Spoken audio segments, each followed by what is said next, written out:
벌써 2월 첫째 주가 되었습니다. 오늘 추운 날씨에도 주일 예배에 오신 우리 성도님들 주님의 이름으로 환영하고 축복합니다. 외국인들이 우리나라에 굉장히 놀라는 사실이 하나 있습니다. 남북이 대치된 가운데서 굉장히 위험한 가운데 있지 않습니까? 어떻게 그런데 담대하게 살아가느냐라는 생각이 많이 놀랐다는 거죠. 어떤 사람들은 그것을 믿음이다라고도 얘기를 하는데요. 또 어떤 분들은 안전 불감증이다라고 얘기합니다. 위협이 계속되면은 노출되면은 그것이 얼마나 위험한지 모르면서 살아가는 경우가 많습니다. 영적으로도 마찬가지입니다.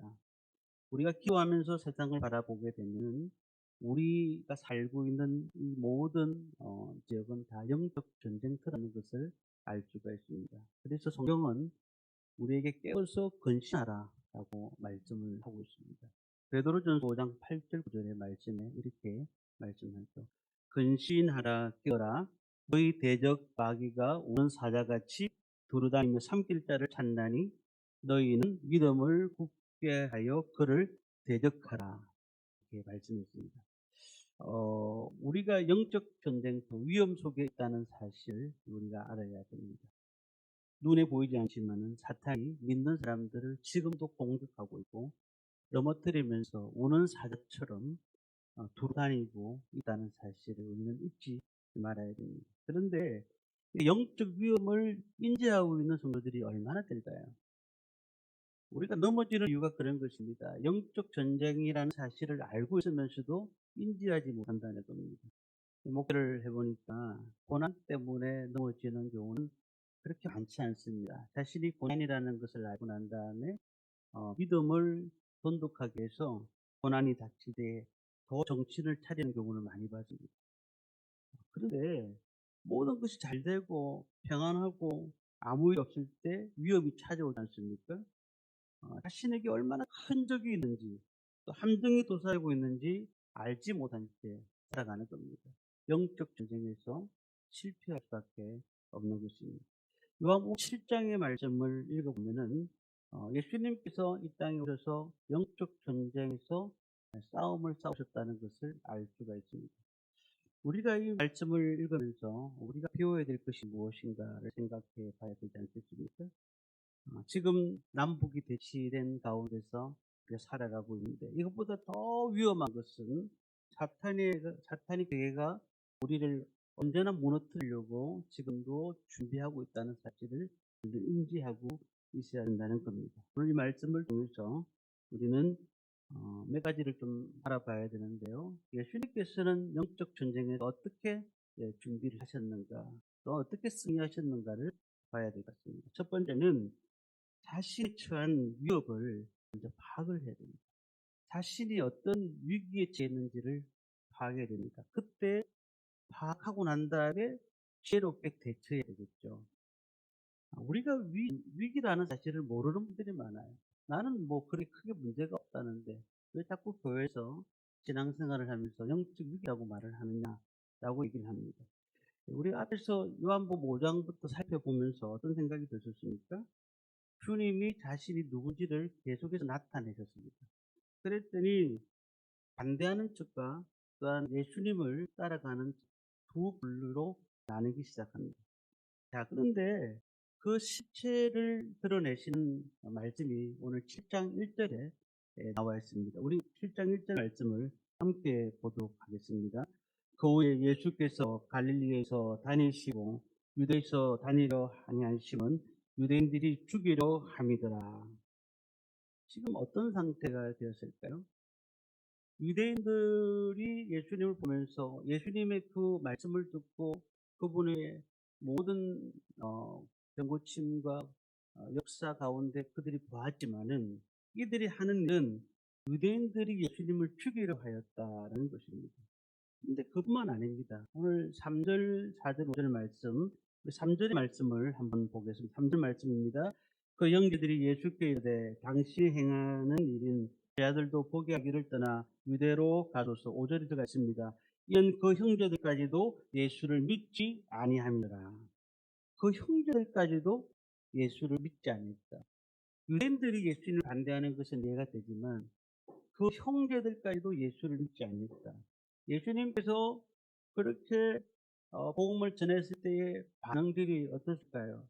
정말로 주님은 메시아이시고 저분은 하나님의 아들이시고 이런 생각을 가진 사람들이 많지 않고 그 형제들까지도 예수를 믿지 아니했다라는 겁니다. 예수님을 비난하면서 어떻게 했을까요? 만약에 메시아라면은 지금 초막절이 벌어지고 있는 그 현장에 가서 많은 사람들 앞에서 내가 메시아라고 증거하라고 그렇게 말을 하고 있는 겁니다. 2절의 말씀 보면은 유대인의 명절이 초막절이 가까운지라고 말씀하지 않습니까? 초막절이 뭘까요? 이 초막절은 선조들이 광야에서 생활한 것을 기념하기 위해서 밖에서 텐트를 치고 잠을 자고 거기서 삶을 산 것입니다. 그리고는 또 그 초막절과 연결되어 있는 것이 추수절인데요.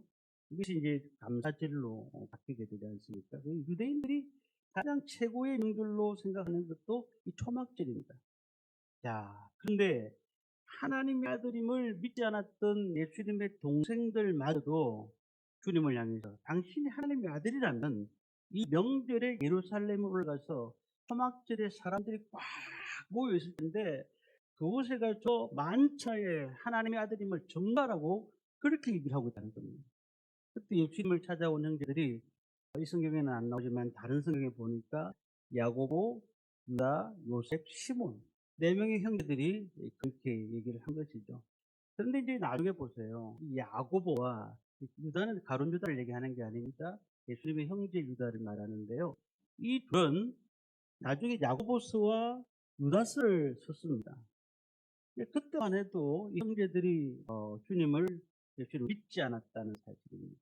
500년 많은 기적을 일으켰고 그리고 그 뜻을 이해하지 못하지만 자신들이 필요한 것들을 받아서 늘 하나님 앞에 주님 앞에 가면 예수님 앞에 가면 모든 것들을 받을 수 있다고 생각을 했지만 근데 예수님께서는 뭐라고 합니까? 다른 얘기하고 계셨어요. 아니 뭔가 나를 따라오거든 많은 것들을 얻을 수 있을 것이라고 말씀하지 않으시고 자꾸 딴 얘기를 하셨어요. 딴 얘기를. 그러니까 예수님을 떠나는 사람들이 많아지기 시작했습니다. 자, 그 외에 어떤 사람이 예수님을 비난했는지 말씀하고 있습니까? 12절 말씀을 한번 보겠습니다. 12절 말씀을 함께 봅니다. 예수에 대하여 무리 중에서 수군거림이 많아 어떤 사람은 좋은 사람이라 하며 어떤 사람은 아니라 무리를 미혹한다 하나. 지금 유대인들 그리고 예수님의 형제들 그 외에 무리들까지도 많은 백성들까지도 두 표로 나눠져 가지고 저들이 지금 우리를 미혹한다라고 말을 하고 있습니다. 자, 무리들이 지금 반응하는 이유가 뭘까요? 예수님이라고 하면 만약에 메시아라고 한다고 하면은 로마의 지금 자신들이 식민지로 살고 있잖아요. 저들의 정복자들 그리고 기독자들에게 가서 그들을 물리치시고 그리고 정치적으로 안정을 주시고 그뿐만 아니라 경제적인 도움을 주는 분이 우리의 메시아일 것이라고 생각을 한 것입니다. 그런데 그 얘기 하잖아요. 천국에 대한 얘기 하죠. 영생에 대한 얘기 하죠. 내 살과 피를 먹어라 그런 얘기 하죠. 비현실적인 얘기를 자꾸 하니까 따라갈 수가 없는 겁니다. 그러니까 그 민중들 역시 주님을 배척하기 시작하는 겁니다. 전통 유대인들도 예수님의 형제들도 그리고 무리들도 예수님을 메시아로 인정하지 못한 상태가 지금 요한복음 7장에 기록되었다 이렇게 볼 수가 있습니다. 자, 그런데 그런 가운데 예수님의 반응이 어떠한가를 살펴봐야 되겠죠. 예수님의 반응은 굉장히 놀랍습니다. 제자들이 떠나가고 형제가 비난하고 무리들은 생명의 위협을 가는 그 가운데서도 주님은 뭐라고 말씀하셨을까요? 7장 6절부터 말씀이 나옵니다. 6절부터 8절까지인데요. 한번 읽어보도록 하겠습니다. 예수께서 이르시되 내 때는 아직 이르지 아니하였거니와 너희 때는 널 준비되어 있느니라. 세상이 너희를 미워하지 아니하되 나를 미워하나니 이는 내가 세상의 일을 악하다고 증언함이라. 너희는 명절에 올라가라. 내 때가 아직 차지 못하였으니 나는 이 명절에 아직 올라가지 아니하노라. 자, 여기서 보면은 예수님의 때는 저들이 초막절에 가지고 예수님의 형제들이 뭐라 했습니까? 그래서 내 메시아임을 선포해라. 그리고 많은 사람들에게 내가 메시아라고 말하라고 얘기를 하는데 예수님은 때가 아니라고 얘기하시면서 나는 이 때에 올라가지 않는다라고 얘기합니다. 예수님의 때는 언제일까요? 6월절에 가시죠. 6월절에. 6월절에 가시거든요. 초막절은 10월 달이고요. 6월절은 이제 3월 달입니다. 그러니까 많은 사람들이 아주 그냥 초막절은 축제 분위기 아니겠습니까? 이때 예수님이 메시아라고 증거하면 다른 사람이 많을 것이라고 얘기를 하는 겁니다. 그러나 주님께서는 내 때가 오지 아니했다라고 이렇게 말을 하고 있습니다. 6절에서 8절까지 내용을 살펴보면 야, 너희들은 세상 사람들하고 같이 가고 있구나. 너희들이 언제든지 그렇게 세상 사람들을 따라갈 준비가 되어 있구나. 그러나 나는 지금 때가 아니란다. 나는 십자가를 지고 이 땅에 서서 그리고 너희들에게 십자가를 가리키기 위해서 이 땅에 온 것이란다. 라고 말씀하시는 내용이 함께 포함되어 있다는 겁니다. 자, 종교 지도자들은 자신의 행방을 모르도록 그를 피하기 시작했는데 요한복음 7장 10절의 말씀 보니까 이렇게 말씀합니다. 요한복음 7장 10절 말씀을 함께 읽겠습니다. 그 형제들이 명절에 올라간 후에 자기도 올라가시되 나타내지 않고 엄밀히 가신다. 주님께서 강하게 메시아로서 복음을 전할 때도 있었습니다. 그런데 여기서는 엄밀히 가신다라고 말씀합니다. 군중들이 막 주님을 지적하기 시작합니다. 저분이 500리의 기적을 일으켰지 않느냐고.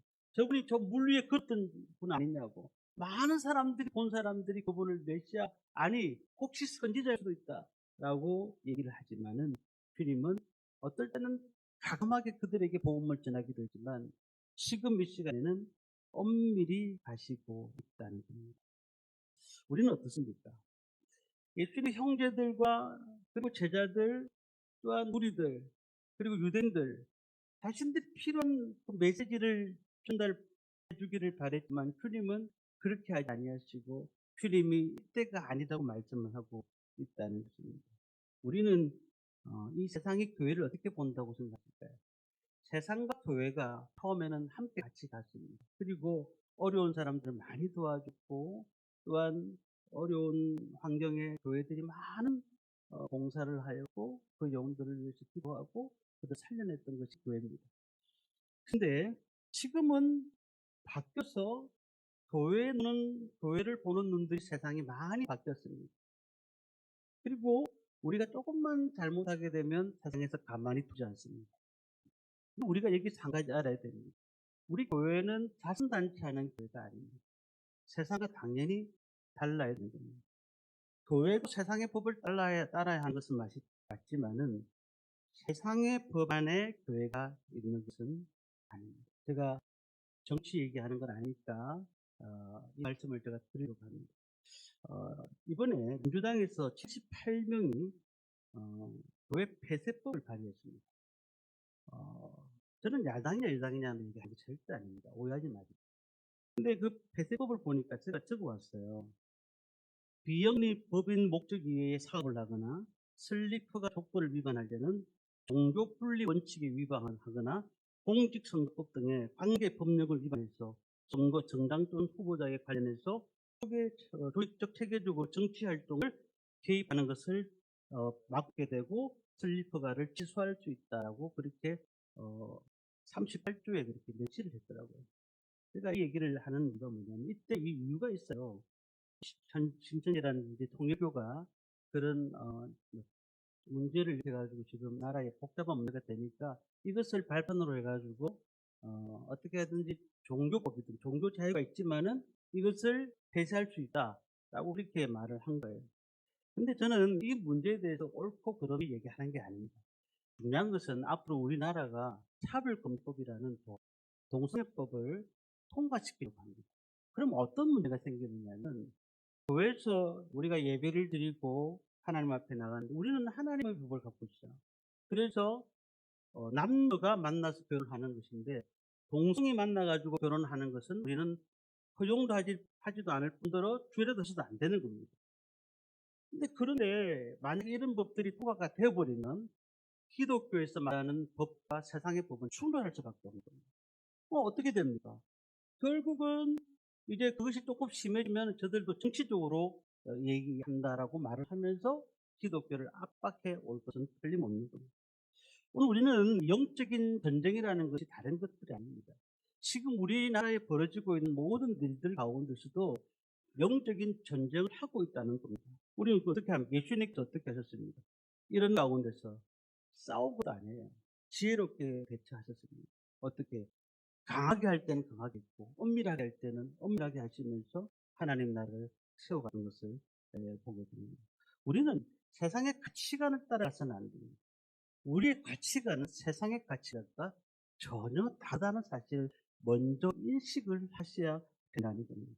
영적 전쟁을 한다고 해서 뭐 싸워야 된다, 뭐 어떻게 해야 된다 이렇게 말하는 건 아니지 않습니까?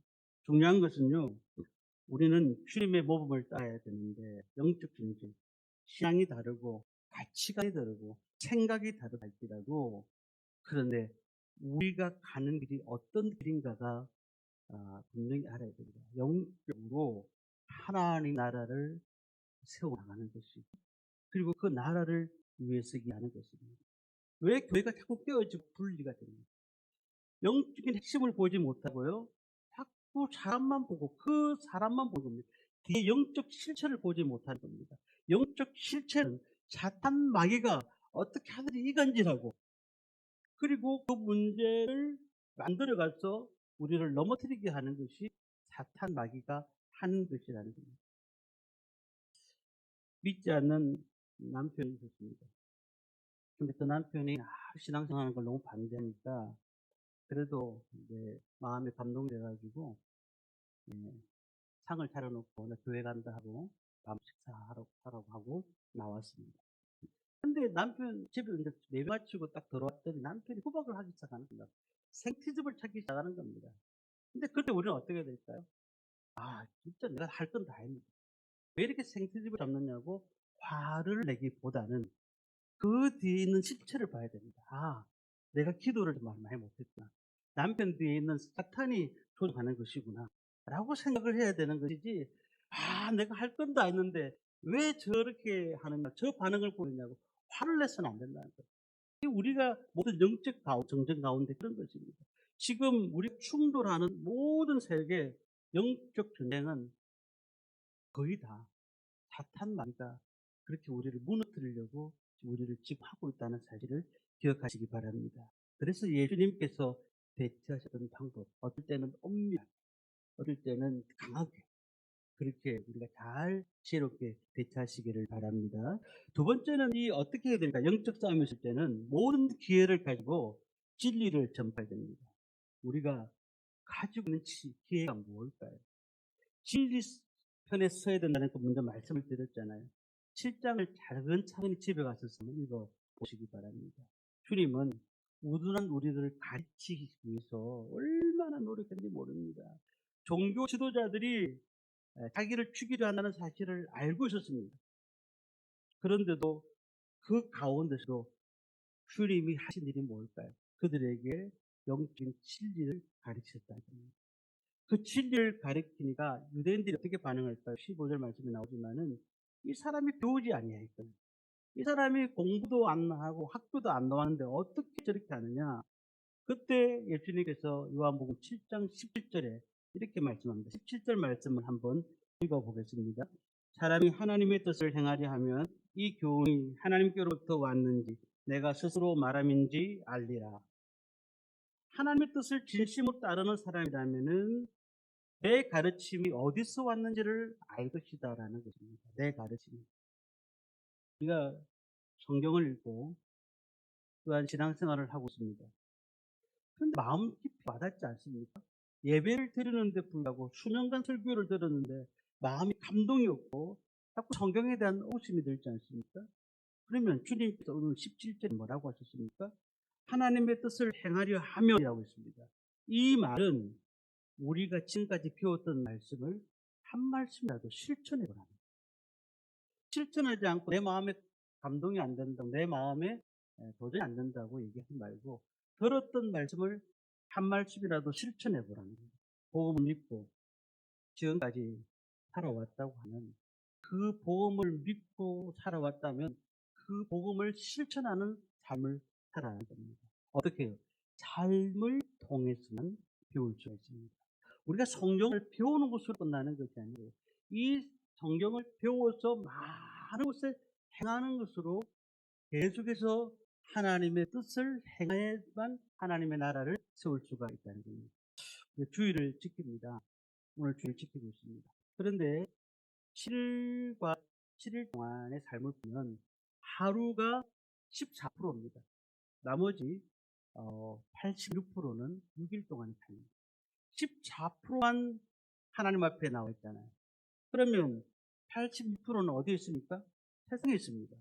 그럼 세상에서 뭘 합니까? 내가 하나님의 사람이라는 것을 분명히 기회가 있을 때 증거해야 됩니다. 어떻게 증거합니까? 삶으로 증거하는 겁니다.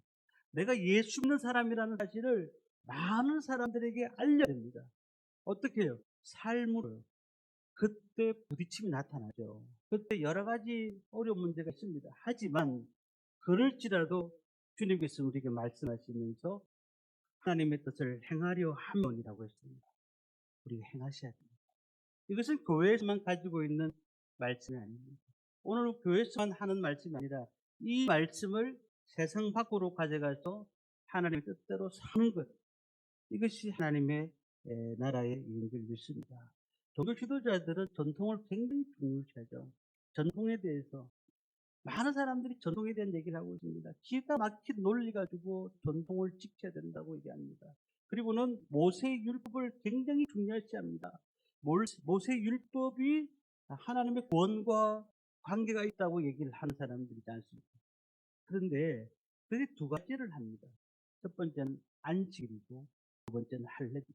할례는 태어난 모든 남자아이들이 8일 만에 표피를 바르는 것인데, 자, 그런데 법으로 8일 동안 못 박아 놓으니까 어떤 문제가 생기냐면 안식일과 그 할례가 만나는 경우가 생기는 겁니다. 8일째 되면 만날 거 아니겠습니까? 그리고 어떻게 고민하다가 어떻게 합니까?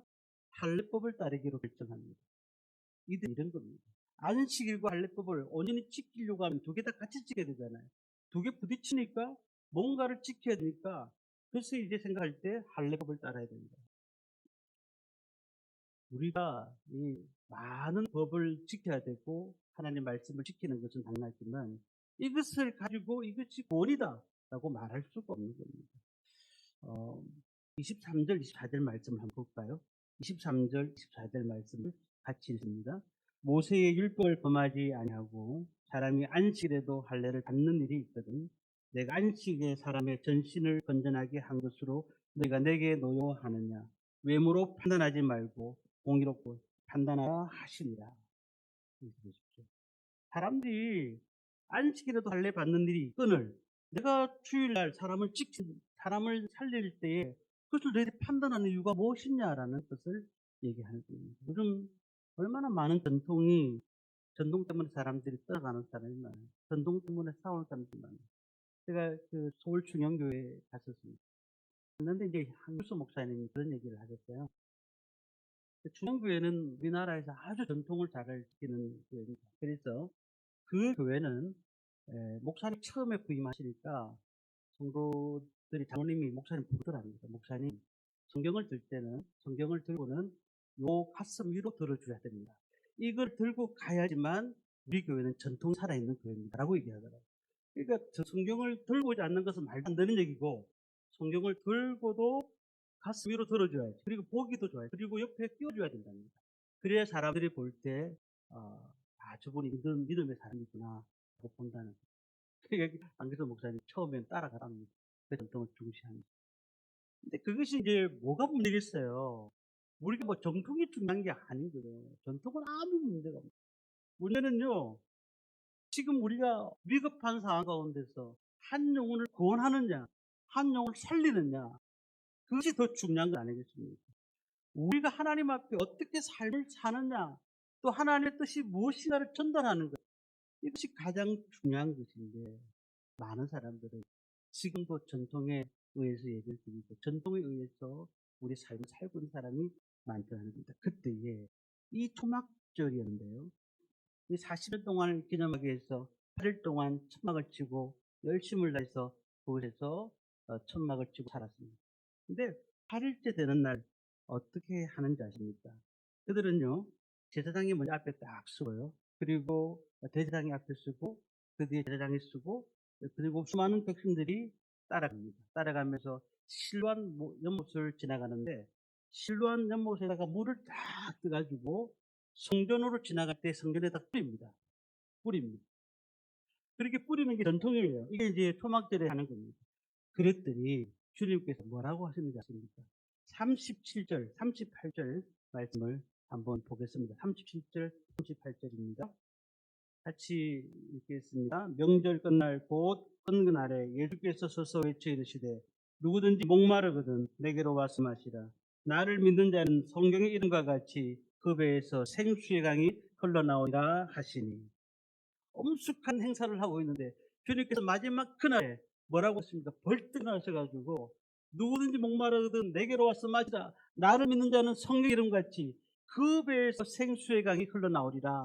그렇게 선포하셨다는 사실입니다. 우리는 진리 편에 서야 돼요. 그리고 사명이 그렇거든요. 주님께서 이 땅에 오신 것은 그 영혼들을 살리기 위해서 온 겁니다. 우리가 기회가 있는 동안에 그냥 주일 14%만 위해서 사는 사람이 아니라 86%에도 하나님의 삶을 적용하고 내가 받았던 말씀을 실천하는 그 삶을 살아간다면 우리 삶에 당연히 변화가 일어나게 될 줄 믿습니다. 사실 교회 오면은 누가 돈을 줍니까? 우리 헌금을 해야 되고 뭐 많은 것들을 얻어갑니까? 하나님 말씀만 전가하는 거예요. 누가 교회 오기 싫다고 하면 또 아유 교회 오십시오. 하나님께서 사랑하십니다 하고 하지만 그분을 억지로 교회를 안 줄 수는 없습니다. 근데 작년에 췌장암으로 돌아가셨던 사모님이 돌아가셨습니다. 근데 그 사모님 돌아가시기 전까지 교회에서 최선을 다해서 일을 하셨어요. 그 아픈 몸을 가지고 신방도 하시고 하셨습니다. 한 번은 교회 선생님이 교회를 안 오니까 목사님과 함께 신방을 갔습니다. 신방을 갔는데 아픈 몸을 이끌고 사모님하고 같이 간 겁니다. 근데 이제 어떻게 이제 그분이 교회를 안 오게 됐냐면은 예, 권사님들끼리 싸웠어요. 그분도 권사님인데 싸움이 나가지고 또 식당에서 싸움이 났습니다. 식당에서 싸워가지고 반찬이 맛이 없니라다가 이제 불이 붙은 거죠. 근데 그분을 어떻게 하는지 교회 다시 오게 하려고 지원을 갔는데 목사님 사모님이 아픈 데 앞에서 다 기다리고 있는데 그 권사님이 나오더랍니다. 왜 왔어요? 그래요. 이제 권사님 교회 오시라고 왔다고 그랬더니 이 사모님, 아픈 사모님을 막 밀쳐버려가지고 떠글떠글 굴렀어요. 이것을 목사님 보고 너무너무 가슴에 아파. 지금 아파가지고 오늘 내일 하는 췌장암 지금 말기인데 알고 있거든요. 자기 기분 나빠. 자기가 왜 목사님이 찾아왔는지 모르겠다고. 기분 나쁘다고 그러잖아요. 저는 왜 이런 문제가 생기는가를 볼 때 우리 정체성의 문제가 있다고 생각해요. 정체성이. 베드로전서 2장 5절의 말씀 보면 이렇게 말씀합니다. 너희도 산 돌같이 신령한 집으로 세워지고 예수 그리스도로 말미암아 하나님이 기쁘시게 받으실 신령한 제사를 드릴 거룩한 제사장이 되리라. 이게 거룩한 제사장 말씀입니다. 고해성사, 천주교에서 고해성사를 하잖아요. 뭐 그렇게 우리가 합니까? 목사님을 통해서만 기도를 할 수 있습니다. 우리는 거룩한 제사장이 됩니다. 우리가 나와서 하나님 앞에 예배 드릴 수 있고 또 하나님 앞에 기도할 수 있는 거룩한 제사장 아니겠습니까? 그럼 우리는 어떻게 살아야 될까요? 내가 정체성으로 거룩한 제사장이다 생각하고 하나님 앞에 나와야 되는 것입니다. 그런데 그 정체성을 모르는 거예요. 삶을 모르는 거예요. 어떻게 해요? 그냥 힘든 삶만 생각하는 겁니다. 내가 지금 당한 아픔만 생각하는 겁니다. 이는 사탄에게 험을 주고 있는 겁니다. 우리가 진리를 얼마나 지키고 있습니까? 지금도 하나님 말씀 가운데서 삶에 나타나고 있습니까? 그 말씀을 얼마나 사모하고 있습니까? 그 말씀을 내가 정말로 평생 동안 지켜야 될 하나님의 말씀이라고 생각하고 계십니까? 그런 정체성을 갖고 계십니까? 오늘 우리는 영적 전쟁에서 승리하는 비결은 언제나 어떤 사람이 나한테 무슨 말을 하는 게 중요한 것이 아니에요. 내가 진리 편에 서서 하나님이 우리에게 주시는 진리를 전파하는 것, 그 삶이 드러나는 것, 이것이 하나님의 역사를 이루는 삶인 줄 믿습니다. 마지막으로 영적 전쟁에 승리하려면 하나님을 온전히 신뢰하셔야 됩니다. 예수님께서는 신이시기도 했지만은 하나님이시기도 했지만은 이 땅에 오실 때는 인간의 모습으로 오셨습니다. 그래서 게세네마 동산에서 기도하실 때에 십자가 앞에서 놓고 하나님 하실 수 있던 이 잔을 내게서 거두어 주옵소서라고 그의 마음에 아픈 마음을 고백했던 있을 겁니다. 그런데 우리가 그 주님도 하나님을 신뢰했어요. 육신을 가져왔던 주님입니다. 오늘 30절에 보면은 이렇게 말씀합니다. 그들이 예수를 잡고자 하나 손을 대는 자가 없으니 이는 그의 때가 아직도 이르지 아니하니라. 아까 때에 대해서 말씀하셨죠. 자, 사명 이루는 자의 하나님은 앞길을 보장시킵니다. 우리가 사명이 있는 게 뭔지 아세요? 사명이 있다는 것은 이 땅에 살려두시는 원인이라는 거죠. 내가 사명이 없으면, 믿는 사람이 사명이 없으면 데리고 가십니다. 지금 내가 사명이 있기 때문에 하나님께서 나를 지금 살려두시는 것입니다. 자, 그렇다고 하면은 우리는 우리 삶 가운데서 하나님을 얼마나 신뢰하고 있습니까? 영적 전쟁에서 누가 그 영적 전쟁을 이길 수 있습니까? 하나님의 사람들이 이길 수가 있는데 그 하나님을 신뢰하지 않고는 이 땅을 할 수가 없다는 겁니다.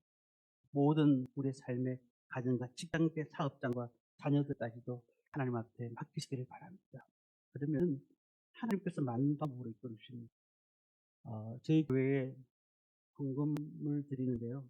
11조 감사헌금, 성용금, 주정헌금 이렇게 봉투가 4개가 딱 있어요. 있는데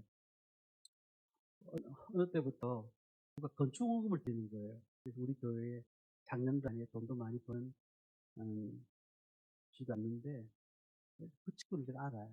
근데 건축헌금 주고 싶다고 해서 건축헌금을 드리는 겁니다. 저는 안 해도 된다. 하나님 앞에 드리는 것은 하면 되지만 마음에 있어서 하는 거지만 꼭 그렇게까지 할 필요 없다라고 내가 말을 했어요. 그런데도 그쪽으로 오래 착용하고 하겠습니다. 저는 가정 문제뿐만 아니라 물질 문제도요, 하나님을 신뢰하셔야 됩니다. 하나님 우리 가정을 분명히 물질에 염려함이 없도록 부어주실 것입니다. 믿음을 가지고 살아야지 이 물질 가지고도 너무 고민하고 힘들어하고 그렇게 되다 보면은 하나님 온전히 신뢰하는 것이 아닙니다. 이 얘기만 하고 오늘 말씀을 마칩니다. 어떤 아버지가 아들을 데리고 쇼핑센터에 갔습니다. 아빠가 이제 사고 싶은 물건들을 아들이 안고 있는 방주에 하나씩 넣습니다. 근데 아들이 쇼핑버스를 들고 있는 거죠. 자꾸 방주가 무거워지는 분위기다. 근데 아버지가 사고 싶은 물건들 하나씩 넣으면서 애들이 좀 힘들어해요. 옆에 있는 사람이 봤어요. 전재인이 생각했습니다. 아, 저 사람 너무 속 좁은 남자네. 어떻게 저 아이한테 저렇게 무거운 짐을 들게 할 수가 있느냐. 그러면서 옆에 지나가다가 그 애한테 묻습니다. 얘야, 무겁지 않니? 근데 꼬마가 뜻밖의 대답을 했습니다. 아니에요. 우리 아빠는 제가 덜 수 있는 만큼만 담아요. 라고 말을 해다는 거예요. 하나님은 우리의 형편과 처지를 너무 잘 알고 계십니다. 내가 감당할 수 있는 한계를 잘 알고 계십니다. 우리 영적 전쟁이 벌어질 때에 우리는 어디에 쓸까요? 하나님 앞에 진리 가운데 서셔야 될 줄 믿습니다. 올해 평탄한 길로 인도만 하지 않으실 겁니다. 어려운 길도 있을 겁니다. 답답한 길, 보이지 않는 그런 환경도 있을 겁니다. 그렇지만 이 시험이 어디서 나오는지를 아주 면밀히 관찰하셔야 됩니다. 그리고 진리만을 위해서 살아야 되겠다고 다짐하시기 바랍니다. 그리고 온전히 하나님만을 신뢰하십시오. 그렇다고 하면은 지금 우리가 2월 첫째 주에 이 말씀을 듣고 12월 마지막 주에 그래 내가 영적 전쟁에서 승리했다. 내가 이겨냈다. 라고 그렇게 소원하며 하나님 앞에 기뻐하는 그래서 하나님께서 주시는 은혜를 받아들이는 저와 성도님들 되시기를 주님의 이름으로 축원합니다.